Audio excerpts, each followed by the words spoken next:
Ladies and gentlemen, boys and girls, children of all ages, Ari and Big Mike are proud to present the greatest podcast in the world. No snowflakes allowed, and summer is coming. This is the podcast that was started by two guys on cigar night. So, Mike, what do we got today? Well, we got this awesome article here that I'm really excited about that we're going to talk about. It's called The Return of Patriarchy. And I'll tell you like this guy makes some interesting things. I'm just going to read the little blip at the front for everybody so they can see it. Across the globe, people are choosing to have fewer children or none at all. Governments are desperate to halt the trend, but their influence seems to stop at the bedroom door. Are some societies destined to become extinct? Hardly. It's more likely that the conservatives will inherit the earth. Like it or not, a growing proportion of the next generation will be born into families who believe that fathers know best. So, Mike, tell me, how would you define patriarchy then, having read the article? A lot different than I did before I read the article. You know, in the article, he even talks about how like modern society looks at patriarchy as oppressive, as like something negative. Okay, 1 second. Before you continue, Everyday Feminism, they came up with their definition of patriarchy. It says, a socio-political and cultural system that values masculinity over femininity. You think that's a fair definition? No, I don't actually at all. After reading that article, I actually wrote to its author. Yeah. And I wanted a definition of patriarchy. I was homeschooling my kids at the time, and I wanted to teach him a bit about what different terms mean. So here's the definition we came up with and we agreed on. It's a social system designed to maximize fertility and parents' investment in their children. In it, different roles are assigned to members of society based on sex. It compels men to marry a woman of a proper station and accept the burdens of heading a family and upholding the honor of the family's ancestors. It compels women to take responsibility for the care and home of the home and children.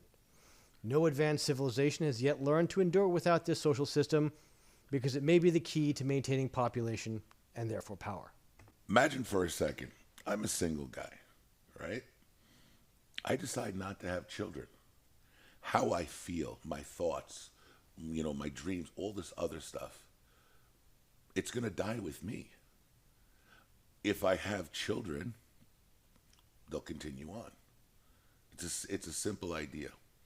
Now, what's so powerful about that? We've seen several studies that talk about how children from single-parent homes have more issues in life than people who come from married homes. And that's not to say that that's across the board. There's some amazing people in the world. On average. Right, on average, but there are some amazing people on the board who came from single-family homes. It's something that we have to look at. I have a mother, I have a father. Both of them have taken a deep interest in my life. And when I have questions about things, I don't just go to one parent, I can go to one or the other, because both parents were invested into me from a very young age. So I got sometimes opposing viewpoints, because no person is going to agree on everything. So it's like I was able to learn more than just like what was there. One parent's there.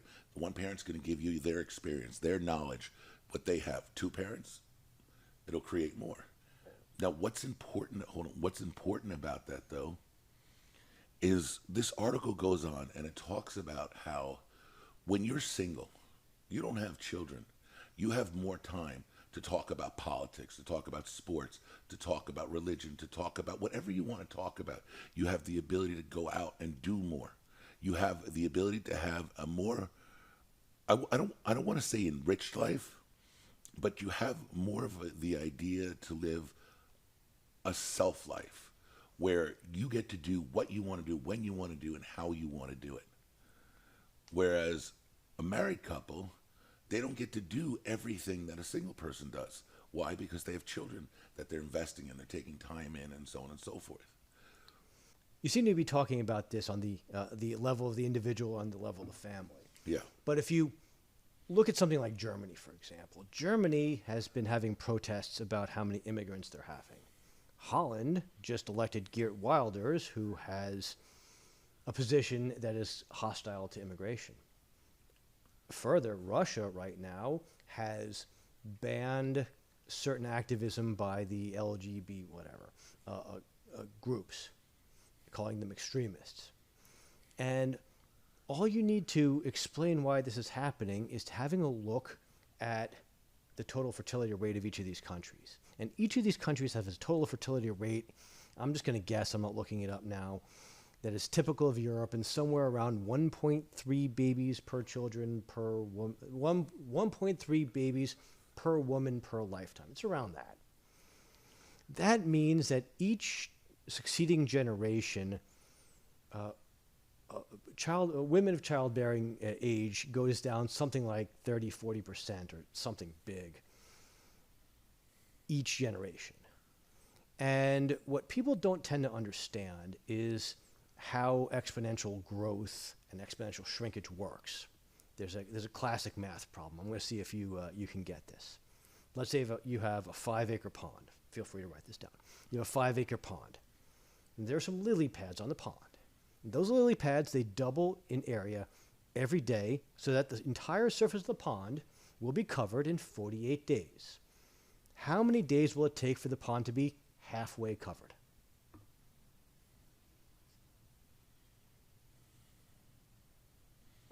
I mean, assuming the rate of, wait, what is the rate again? We double it? Double it every day, yes. So then it would be 47 days. 47 days, exactly correct. A lot of people miss that. That was a good one. A lot of people miss that. And you see, so exponential, and what's really strange is if you have a pond that looks like that and behaves the way I described, on the first few days, in fact, for the first week or two, you're not even going to notice there are even lily pads on the pond. You see, it goes from such a small area to such a large area over, and keeps on doubling. It's incredible how much exponential growth or exponential shrinkage can change a system. I'll give you another example. Wait, before you go on, I want to, listen, we're talking about the idea of patriarchy, right? We're talking about the idea of reproducing. So 20-something years ago, about 20 years ago, there was an article written in Spain, and this guy was talking about the Muslims coming into Europe, and he was not for it. He was against it. He was against the Muslims coming in, and everybody labeled him a racist and this, that, and everything else. But the interesting thing about his article that he said is, like, if we let them in, they will overrun Europe. We are not reproducing at the same rate they are. He's like, we're just not. You're exactly right. It's like if Germany doesn't want to have immigrants, and they have a birth rate that is not replacing their current crop of Germans, who's going to be occupying Germany, say, in 50 years' time? Because it isn't going to be the Germans, simply because there won't be any of them. Okay, but let's go back to this. Let's go back to this article. This guy's talking about ancient Rome versus ancient Greece. They have these war. They have this big war, and in the war itself, the Greeks had won the first victory, but he also realized after that victory that we've lost the war before we even fought it. And how did he realize that? That Greece wasn't reproducing at the same rate as Rome. Rome was reproducing at the time. And by the way, what happened at that time when they were reproducing? The fundamentals of what we were as a society is going to be indoctrinated into our children. So our children are doing this. So our children are just doing like us.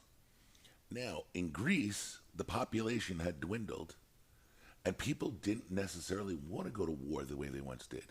And they didn't want to do a lot of this stuff. They wanted to focus more on the arts and education and this, that, and whatever. But then they got overrun by the Romans, and by the end of the war, Greece was nothing more than a Roman colony, which was then subservient to Rome because they didn't have the amount of manpower. Like in the article, he talks about how when we were hunter-gatherers, what did we do? We focused on population control because we didn't have food. we had to limit the amount of food. There was a limit to the food, so that's what we did. 11,000 years ago, when we started planting our own crops, then we had an abundance of food. So now what happens? Population became power. Right. Population became power. And then these little communities eventually became nations. And these nations then did a lot of amazing things, like the 7 wonders of the ancient world. And they made war, and they conquered, and they did this and that. And it was all about population. How many people did you have? I'm going to give you that math problem I was just talking about. Let's say you're playing poker. Okay? You got 100 chips. Each hand, you lose half your chips. How many rounds of poker can you play? The answer's 7. Okay? Okay. The answer's 7. Now let's say we change it. You have 10,000 times more chips. You have 1,000,000 chips. How many rounds of poker will you be able to play with that, assuming you lose half your chips each round? I would assume it would stay 7. Well, 7, no, it was not. It's 21. It's 21? Yeah, so it takes 3 times as long to lose 10,000 times as many chips. Okay, I'm still losing. Okay, you're still losing, but the point is that you start losing. Exponential growth changes numbers so quickly that people don't realize how quickly it happens. Even with much larger numbers, 10,000 times more chips, you only last 3 times as long. I'm going to go back to this article. You know, the guy claims that the fall of the British Empire, the fall of the Roman Empire, the fall of many empires is, what do you see when they're not reproducing at the same rate they were? That declining population is what killed their imperialism. So now, what he said, you can see it already starting to happen in America. And he said something very interesting, that he brought it up through the military, that people who are pro-military tend to have higher number of kids than those who are not. So I delve into it a little further, you know, and I start Googling stuff. And what do I find? I find that when you talk about people who are within the military, religion is a big piece of it. It's one of those things. It doesn't matter what religion. Muslims, Christians of all sorts, you know. It's like whether you're Orthodox, you know, Catholic, Protestant, doesn't matter. Then how do you explain the Red Army or the Korean People's Army or the Chinese Communist Party's army? Their religion's explicitly forbidden, and these are huge armies. They're tremendously militaristic countries. So let me ask you a question. What is religion? Religion is an exchange relationship with the supernatural. Okay. None of these people believe in the supernatural. They have huge armies. But what if you believe the Communist Party is the supernatural? It's not supernatural I in any way. didn't say it was supernatural, but I'm asking the question. How can you believe? What if you believe? Okay, how can you believe that? Stephen Hawking, you know, one of the most anti-God people you'll ever even hear of. Mm-hmm. The man was like so anti-God it was ridiculous. But even he understood that there was more than we can understand. There's things out there, like he couldn't explain how life started with the Big Bang. He didn't. He gave several theories, but he never said, I don't know. Okay, I still think you're defending something that can't be defended. The Chinese Communist Party is not supernatural. I'm not defending it. I'm pointing out that he was so strong in his beliefs of atheism that there were other things that he believed in just as strong as people who are believers of religion.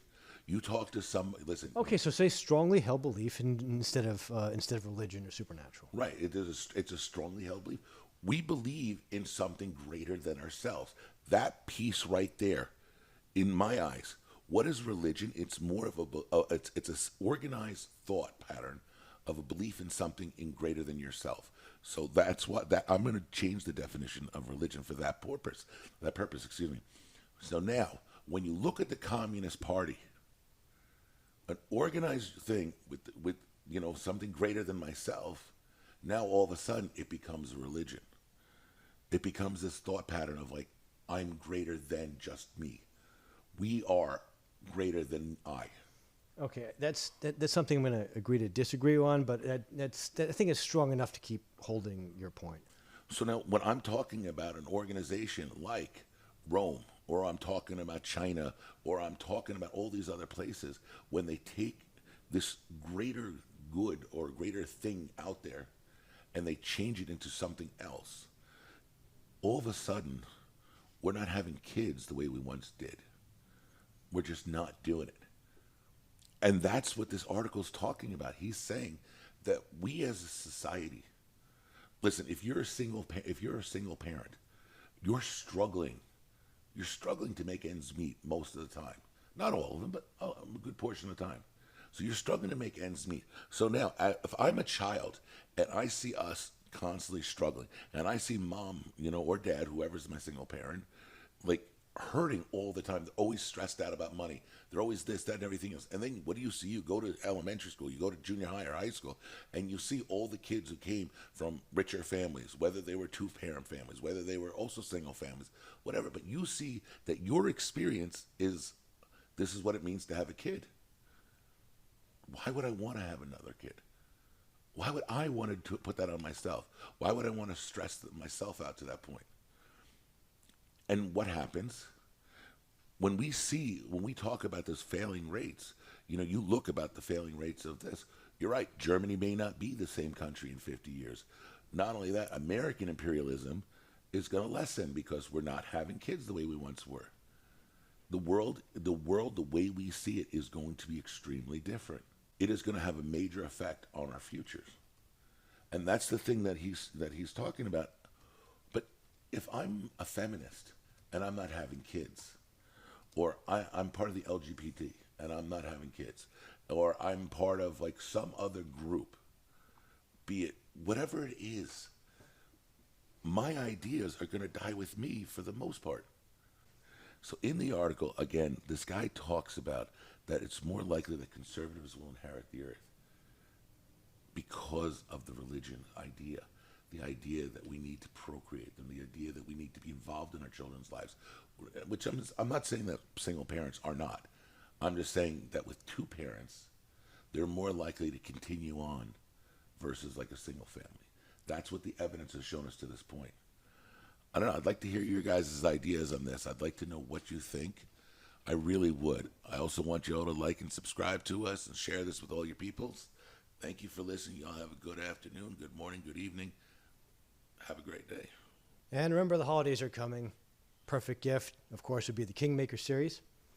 We have our first volume of Kingmaker, which is Consent, available on my YouTube channel for free. And the other two books are available in ebook and softcover and hardcover on Amazon. Buy them now.